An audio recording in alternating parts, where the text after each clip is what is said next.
지지난주에 1절부터 3절의 말씀으로 원망하지 말고 기도하십시오 하는 그런 내용으로 말씀을 드렸습니다. 출애굽한 지 한 달이 지나고 광야에서 양식이 바닥나기 시작하자 이스라엘 백성들은 우리가 굶어 죽게 생겼다고 모세와 아론을 향하여 원망하기 시작했지요. 그런데 사실 그 원망은 모세와 아론을 향한 원망 같았지만 사실은 하나님을 향한 원망이었습니다. 지금 이스라엘을 인도하시는 분은 하나님이셨지요. 하나님께서 애굽에서 10가지 재앙을 내리셨습니다. 그들을 죽이려오는 애굽 군대를 하나님께서 물리치셨습니다. 하나님께서 친히 인도하고 계시는 것입니다. 그렇다면 이들의 원망은 사실은 그들을 광야로 인도해내신 하나님을 향한 원망이지요. 모세가 이 사실을 분명하게 지적했습니다. 오늘 함께 읽은 7절 말씀을 보면 여호와께서 너희가 자기를 향하여 원망함을 들으셨습니다. 우리가 누구이기에 너희가 우리에게 대하여 원망하느냐. 8절에도 여호와께서 자기를 향하여 너희가 원망하는 그 말을 들으셨습니다. 9절에서도 여호와께서 너희의 원망함을 들으셨느니라 그 말씀합니다. 그리고 12절에서는 하나님께서 친히 말씀하죠. 내가 이스라엘 자손의 원망함을 들었노라. 여러분, 우리가 하는 원망은 그것이 무슨 원망이든지 결국에는 우리의 삶을 인도하고 계시는 하나님을 향한 원망이 된다는 사실을 기억하시기 바랍니다. 이스라엘의 원망은 결국에는 하나님을 향한 원망이 되었고 하나님께서는 그 원망하는 소리를 들으셨습니다. 그런데 여러분 생각해 보면 이들은 아무리 답답해도 원망해서는 안 되는 사람들이었죠. 아무리 힘들어도 원망하고 불평하고 짜증내서는 안 되는 사람들이었습니다. 왜냐하면 이들은 하나님을 경험한 사람들이었습니다. 불가능을 가능케 하시는 하나님을 체험한 사람들이죠. 사방이 꽉 막힌 가운데서도 그들을 구원해 주시는 하나님을 체험한 사람들이었습니다. 그리고 그 하나님께서 지금도 여전히 그들과 함께 계셨습니다. 그들은 어디에 있든지 눈만 들면 하나님께서 함께 계심을 볼 수 있었습니다. 하나님은 여전히 낮에는 구름 기둥으로 밤에는 불 기둥으로 그들과 함께 하셨고 그들이 가는 길을 친히 인도하고 계셨습니다. 사랑하는 성도 여러분, 하나님께서 비록 우리 눈에 보이지 않을지라도 하나님은 여전히 여러분과 함께 계십니다. 지금은 불과 구름 기둥이 아니라 성령으로 함께 계시지요. 그러므로 여러분, 하나님께서 나와 함께 계심을, 언제나 하나님께서 나와 동행하고 계심을 믿음으로 바라보며 살아가시기를 바랍니다. 홍해를 건너게 하셨던 하나님께서 이들을 도와주실 것입니다. 애국 군대 앞에서 이들을 건져주신 하나님께서 굶주림의 그 고통가에서도 이들을 도와주실 것입니다. 그러므로 이들에게 필요한 것은 원망이나 불평이 아니라 하나님을 신뢰하는 믿음이었습니다.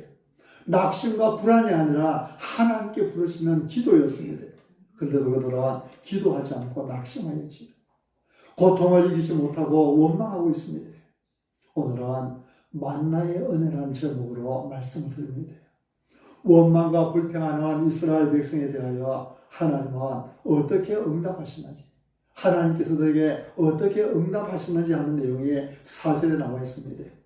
그때 여호와께서 모세에게 이르시되 보라, 내가 너희를 위하여 하늘에서 양식을 비같이 내리리니 백성이 나가서 일용할 것을 날마다 거둘 것이라. 이같이 하여 그들이 내 율법을 준행하나 아니하나 내가 시험하리라. 내가 너희를 위하여 하늘에서 양식을 비같이 내리리니. 굶어 죽겠다고 야단법석인 이스라엘 백성들에게 하나님께서 하늘에서 양식을 비같이 내려주시겠다고 하십니다. 여러분, 하나님은 현재의 내 모습이 아니라 미래의 나를 보고 계십니다. 만일 하나님께서 지금 내 모습을 보시고 나를 다루신다고 한다면 여기 존재할 사람은 아무도 없을 것입니다. 우리는 너무나 연약한 존재들이요, 너무나 형편없는 존재들입니다. 하나님은 이스라엘의 현재의 모습을 가지고 그들을 대하지 않으십니다. 지금은 원망하고 불평하는 형편없는 존재들이었지만 그러나 하나님께서는 장차 변화되고 새로워질 그들을 보시고 복을 주시는 것입니다. 아멘. 이런 미래를 보시고 소망을 갖게 되기를 바랍니다. 지금 조금 배가 고프고 지금 일이 잘 안 풀리고 지금 힘든 일이 많이 있을 수 있지만 그래도 걱정하지 마십시오. 그것이 여러분의 인생의 결론이 아닙니다. 지금 내 모습이 내 인생 전체 최종 결론이 아니라는 것입니다. 하나님은 여러분의 미래를 복 주시기를 원하십니다. 그것 때문에 독생자 예수 그리스도를 이 땅에 보내신 것입니다. 이스라엘은 당장 눈앞에 양식이 없다고 원망하였지만 그러나 하나님은 그런 이스라엘에게 하늘에서 양식을 내려주시겠다고 말씀하고 계시는 것입니다. 그래서 하나님은 아침에는 하늘에서 만나를 내주셔서 이스라엘 백성들에게 먹게 하셨고 저녁에는 메추라기를 보내주셔서 먹게 하셨습니다. 이 시간에는 만나를 주시는 하나님의 은혜를 통하여 몇 가지 교훈을 생각하며 은혜를 나누고자 합니다.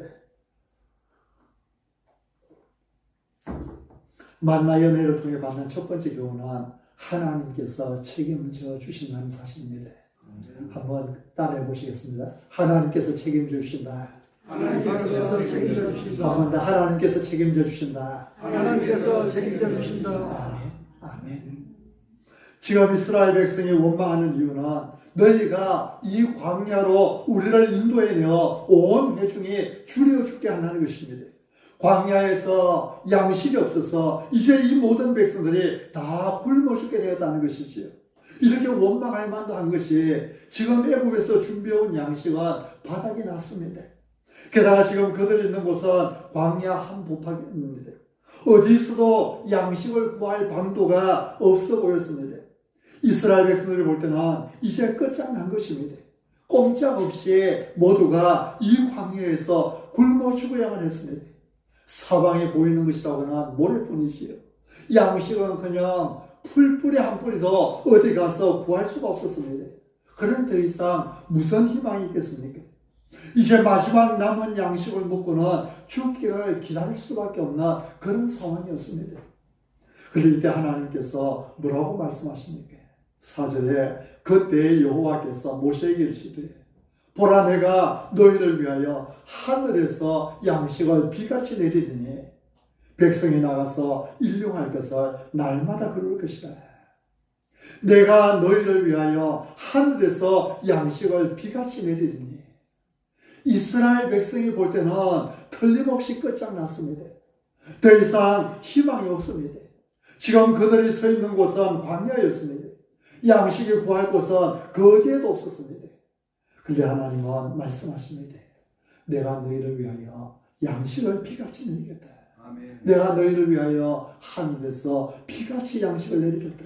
아멘. 이스라엘이 볼 때는 끝장난 것 같지만 그러나 하나님께서 보실 때는 아직 끝이 아닙니다. 아멘. 물론 사람이 할 수 없는 것을 하나님은 다 하실 수 있다고 했지요. 아멘.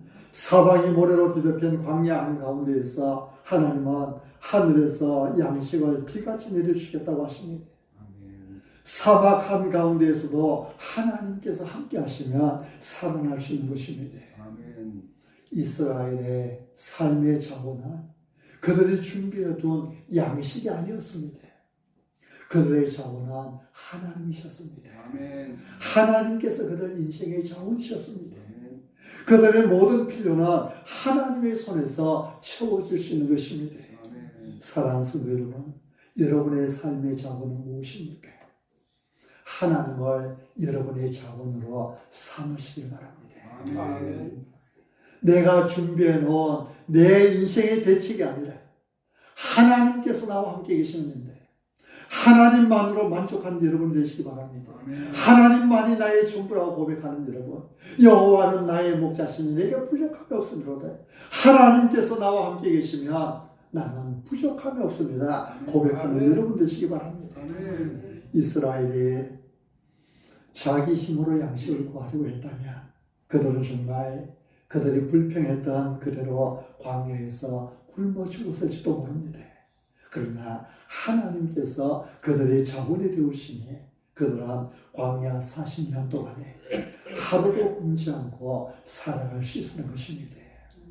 하나님은 굶어 죽겠다고 아우성인 이스라엘 백성들에게 내가 너희를 위하여 하늘에서 양식을 비같이 내리리니 이렇게 말씀하셨습니다. 하나님 이스라엘에게 양식을 공급해 주시는 하나님이십니다. 여러분 이 말씀을 잘 기억하시기 바랍니다. 하나님 우리에게 양식을 주시는 분이십니다. 하나님은 우리의 양식에도 관심이 있으시다는 말씀입니다. 사람들은 대부분 하나님은 우리의 믿음에만 관심이 있는 줄로 생각합니다. 그렇습니다. 하나님은 우리의 믿음에 관심이 있으십니다. 우리가 어떤 상황에서도 흔들리지 않는 믿음의 사람이 되기를 우리 하나님은 원하시고 기대하십니다. 그러나 동시에 하나님은 우리의 양식에도 관심을 가지십니다. 하나님은 우리의 세상살이에도 관심을 가지십니다. 하나님은 배고픈 자들에게 먹을 것을 공급하시고 병든 자들을 치료하시는 하나님이십니다. 하나님은 이 땅에서 살아가는 우리의 필요에 관심을 가지시는 분이십니다. 마태복음 6장 25절 26절에서 예수님은 말씀하시죠. 그러므로 내가 너희에게 이르노니 목숨을 위하여 무엇을 먹을까 무엇을 마실까 몸을 위하여 무엇을 입을까 염려하지 말라. 목숨이 음식보다 중하지 아니하며 몸이 의복보다 중하지 아니하냐. 공중의 새를 보라. 심지도 않고 거두지도 않고 창고에 모아들이지도 아니하되 너희 하늘 아버지께서 기르시나니 너희는 이것들보다 귀하지 아니하냐. 너희는 이것들보다 귀하지 아니하냐. 무엇을 먹을까 무엇을 마실까 무엇을 입을까 염려하지 말라고 하십니다. 염려하지 말라는 말씀은 하나님께서 공급해 주시겠다는 말씀이지. 하나님께서 공중의 새도 먹이시고 들의 백합화도 익히시는데 너희는 이것들보다 귀하지 않느냐는 것이지요. 그런데 왜 염려하느냐는 것입니다. 왜 하나님께서 돌보지 않으시는 것처럼 염려하느냐는 것입니다. 우리의 삶을 책임져 주시는 분, 내 인생을 책임져 주시는 분은 하나님이십니다. 하나님은 하늘에서 양식을 비같이 내주시겠다고 하셨습니다. 정말로 하나님은 40년 동안 새벽마다 아침마다 이슬과 함께 만나를 내주셨습니다. 여호와는 나의 목자시니 내게 부족함이 없어요. 주께서 내 원수의 목전에서 내 앞에 상을 차려주시고 기름을 내 머리에 부으셨으니 내 잔이 넘치나이다. 여러분 넘치도록 부으시는 하나님의 은혜를 믿으시기 바랍니다. 하나님은 굶어 죽겠다고 원망하는 이스라엘 백성들에게 하늘에서 양식을 내주시는데 육의 양식, 영의 양식을 다 공급해 주십니다. 하나님은 매일 아침 저녁으로 만나와 메추라기를 주셔서 이스라엘 백성들이 굶지 않고 먹을 수 있게 주셨습니다. 근데 여섯째 날에는 이틀치 양식을 주셨지요. 안식일에는 밖에 나가지 않고 하나님만 바라볼 수 있게 해주신 것입니다. 안식일을 통하여 영의 양식을 공급해 주시는 것입니다. 우리의 필요를 채우시는 분은 하나님이십니다. 우리를 책임져 주시고 평생 우리를 먹여주시는 분은 하나님이십니다. 이것을 믿는다면 주일의 은혜도 믿으시기 바랍니다.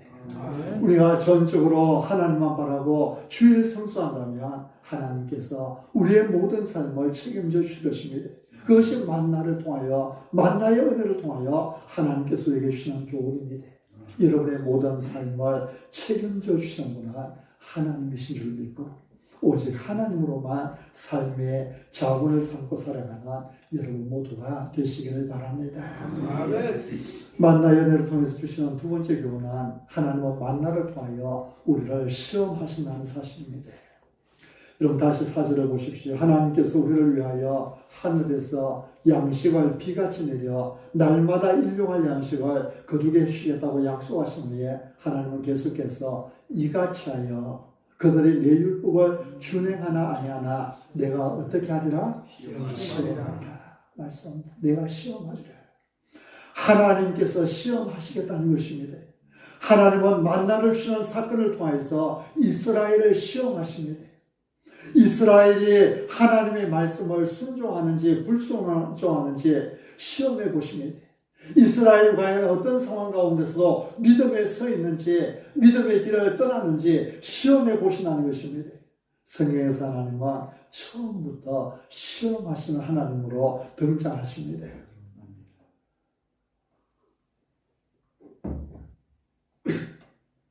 창세기 2장에서 하나님은 아담에게 동산 각종 나무의 열매는 내가 임의로 먹되 선악을 알게 하는 나무의 열매는 먹지 말라. 네가 먹는 날에는 반드시 죽으리라. 이렇게 말씀하셨지요. 하나님은 에덴의 동산을 창설하시고 아담에게 에덴 동산을 경작하며 지키게 하셨습니다.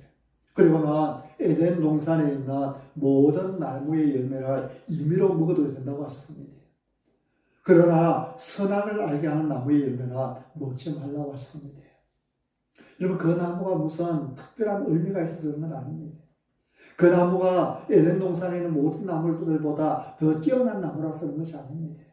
하나님은 아담에게 금하기 전에 먼저 허락을 하셨습니다. 은혜를 주셨습니다. 이 동산에 있는 모든 나무의 열매는 네가 먹고 싶은 대로 다 먹어도 된다.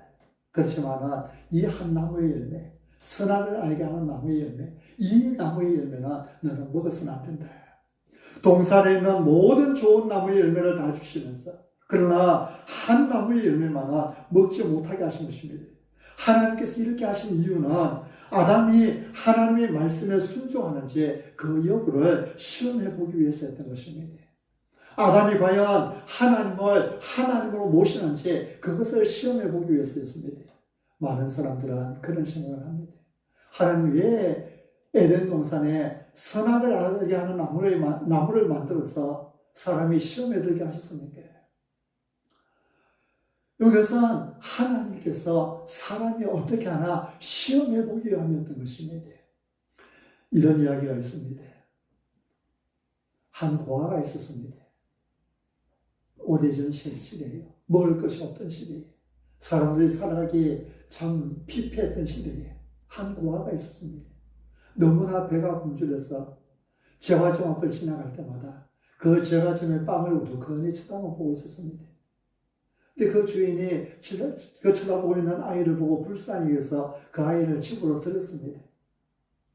그 아이가 고아인 것을 알고는 자기의 양자로 삼았습니다. 그러면 그 아이에게 제과점 안에 있는 모든 빵들은 너 먹고 싶은 대로 다 먹어도 좋다. 그렇게 허락을 해주었습니다. 그렇지만 한 가지만은 네가 기억해라. 여기 있는 이 팥빵은 절대로 먹어서는 안 된다. 네가 내 말을 듣는지 안 듣는지 그걸 내가 알기 위해서 이 팥빵만 먹어서는 안 된다. 이 팥빵 먹으면 그날부로는 우리 집에서 쫓겨나게 될 것이다. 여러분, 이 아이가 그 주인에게 자기의 양아버지가 되신 자기를 아들로 삼아주는 그분에게 왜 팥빵을 먹지 말라고 합니까? 따질 수 있습니까? 동산 안에 있는 모든 좋은 나무의 열매는 다 먹어도 좋다고 했습니다. 근데 이거 하나는 먹어서는 안 된다. 하나님 아래에 있다는 것을 알게 하기 위함이지. 근데 아담은 그 시험에 넘어가 버렸지요. 하나님은 창세기 22장에서 아브라함을 시험하시도록 그러셨습니다.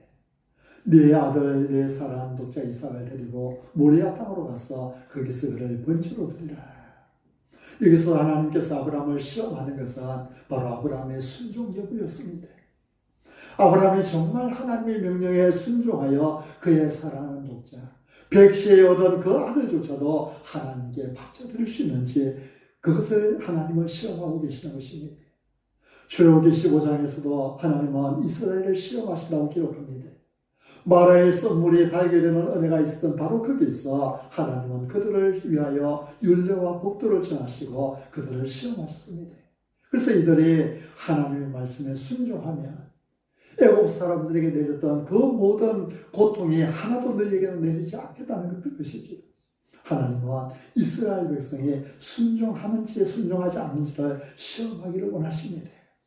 하나님은 택함받은 우리가 하나님의 말씀에 순종하며 사는지 아니면 하나님의 말씀을 거역하며 사는지를 시험해 보기를 원하십니다. 우리가 이 땅에 사는 동안에 믿음으로 살아가는지 아니면 믿음을 쉬이 포기하고 사는지를 시험해 보기를 원하시는 것입니다.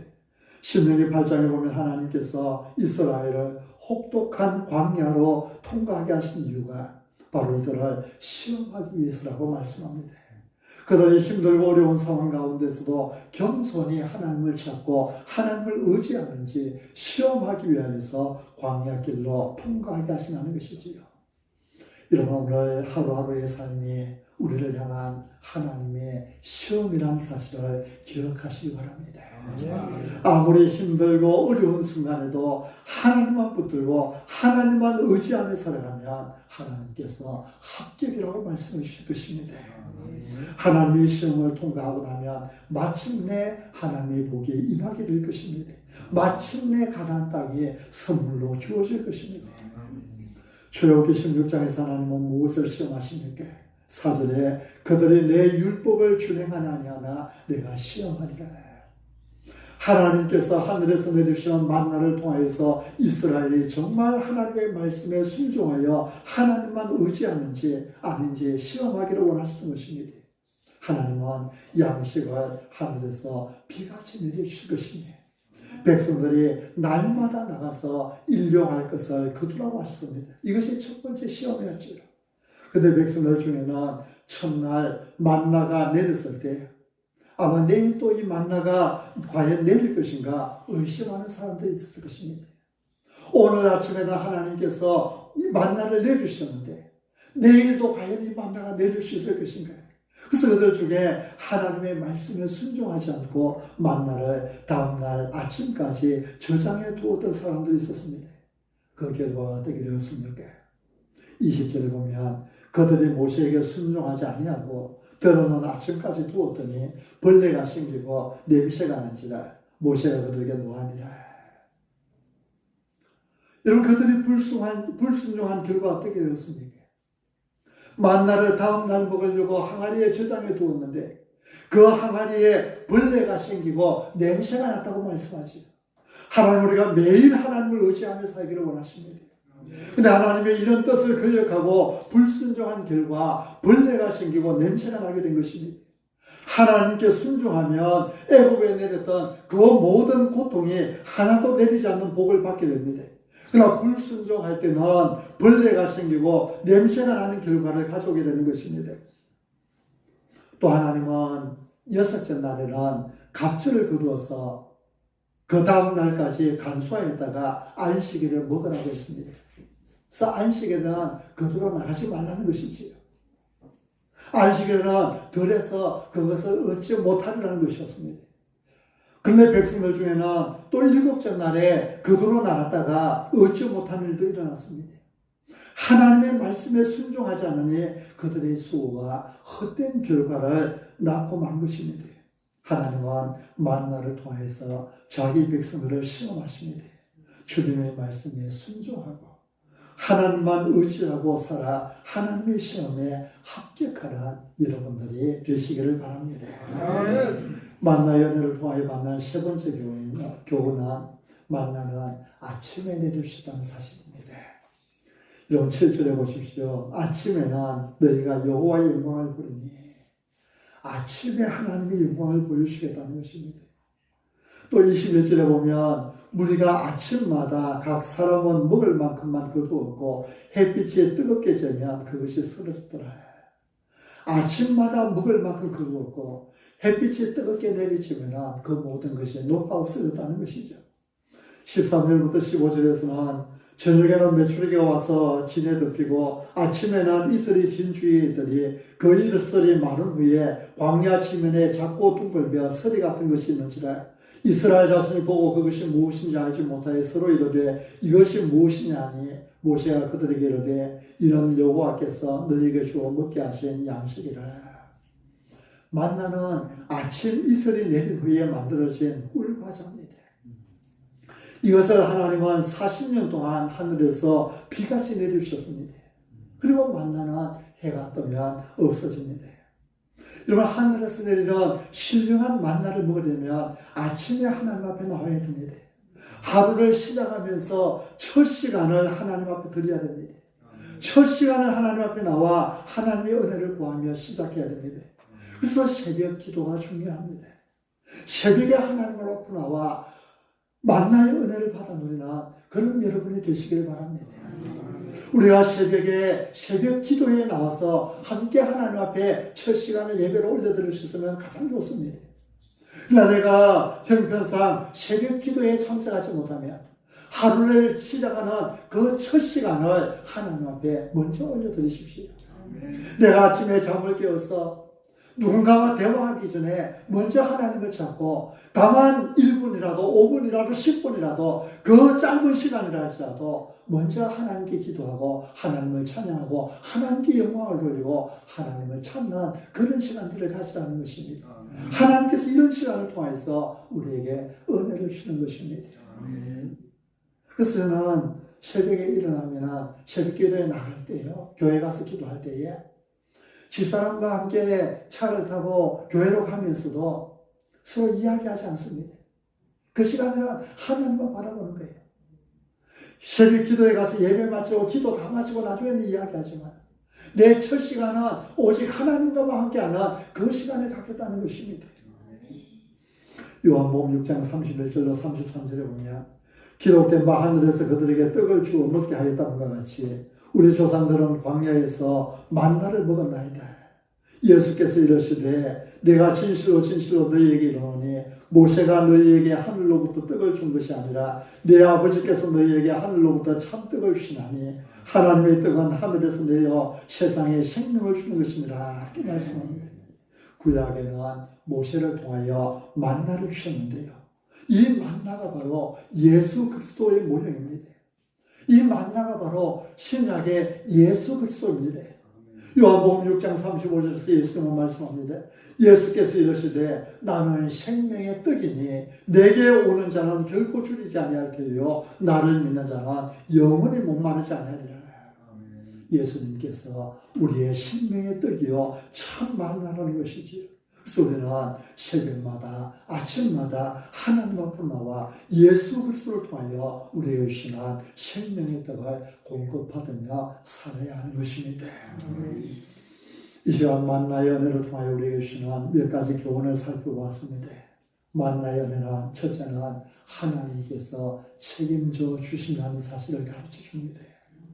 우리 인생의 모든 자원은 오직 하나님께 있습니다. 만나의 은혜가 주는 두 번째 교훈은 하나님은 우리의 믿음 여부, 우리의 순종 여부를 시험하신다는 사실입니다. 그리고 세 번째는 만나는 아침 은혜라는 사실입니다. 우리는 아침에 하나님의 은혜를 받고 하나님의 복을 받을 수 있습니다.